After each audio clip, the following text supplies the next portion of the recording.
We have Democratic Congresswoman Abigail Spanberger of Virginia with us. She is on the House Intel Committee. Thank you so much for being with us. I wanted to ask you, because we now know that the Government Accountability Office, they really put everyone on blast 5 years ago. And I'm reading from a 2018 press release that says, quote, GAO adds government-wide personnel security clearance process to high-risk list. And it explains in the first sentence of this press release how that means it needs, quote, either broad-based transformation or specific reforms. Has anyone done either of those things, Congresswoman?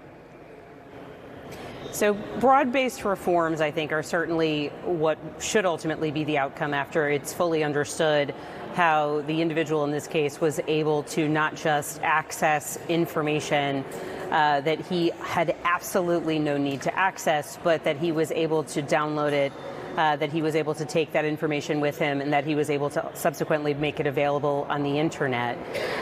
We are focused on fully building upon what should have been lessons learned from prior circumstances when there's been releases of classified information. And certainly at this moment, everyone across Capitol Hill, but particularly members of the Intelligence Committee, are focused on understanding exactly how this happened, what went wrong, how this individual had a security clearance in the first place, and then how there were no red flags triggered every time he was accessing information that he should not have been accessing. You're saying these should have been lessons learned. Do you think that if Congress had better heeded what they have known for some time to be a vulnerability here, something like this could have been prevented? Well, I'm a former CIA officer. I had a security clearance. Everything I touched in my old job before coming to Congress was classified. And what I know to be true from my experience there was a lengthy security clearance process, was a very strict enforcement of need to know, was very clear parameters around how you handle, print, touch documents of various different classification levels. And so here we're seeing questions related to inconsistencies between areas, be it different intelligence agencies, or inconsistencies in how someone is moving from a cleared position, receiving a clearance into a position where they're then utilizing or not utilizing that clearance. So really, across the board, there needs to be a full review of what's happening within the individual agencies to make sure that we are seeing, basically adherence to the highest level. We should see, lessons learned and utilizing the strengths that some agencies are employing to avoid these sorts of leaks.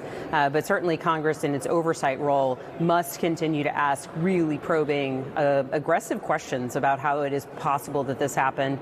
And certainly, just in a few years since, we've seen prior such disclosures. And aside from questions and hearings, what kind of changes maybe? I mean, like you said, you were in the intelligence community.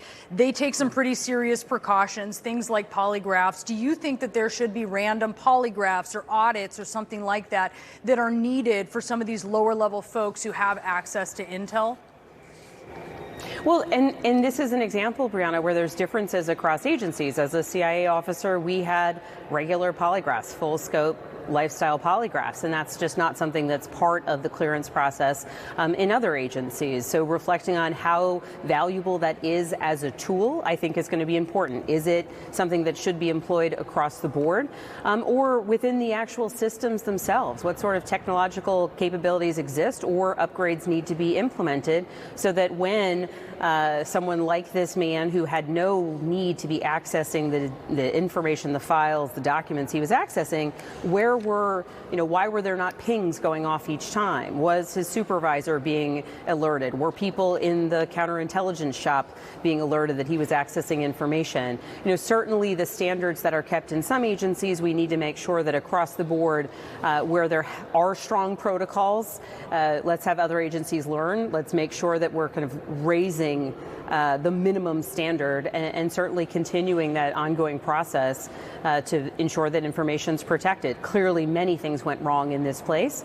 From the very beginning, from the court documents that have been released, it's clear that this individual had what I think should have been clear suitability issues related to whether or not he should have had information access in the first place, and then what sort of ongoing vetting is occurring or not occurring, that someone like this who has this online activity is not, coming across someone's desk as a really worrisome risk. He was searching things like Ruby Ridge, Uvalde, the Vegas shooting, the Buffalo shooting. He had a history of violent and racist remarks. That goes to your point of suitability.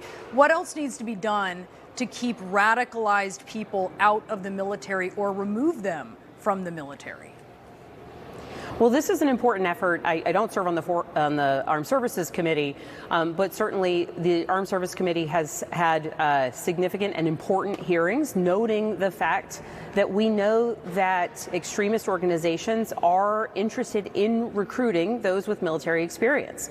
So making sure that people are aware that they might be a target is an incredibly important preventative measure. This is no negative reflection on military members. This is a reflection on the activities of extremist groups and who they want to go after. So the first part of inoculating, or the first part of making sure that people know that someone might be pursuing them as a target, is just very clearly stating and ensuring that they know that. And a focus on mission and a focus on protecting our country, it's going to be the military service members themselves that should be the ones that, when they hear potentially some of the extremist, violent, horrific rhetoric that this man was putting out into the space online, potentially among his peers, what sort of counterintelligence provisions were or were not in place? Was there a reporting mechanism? Did his peers know about this activity?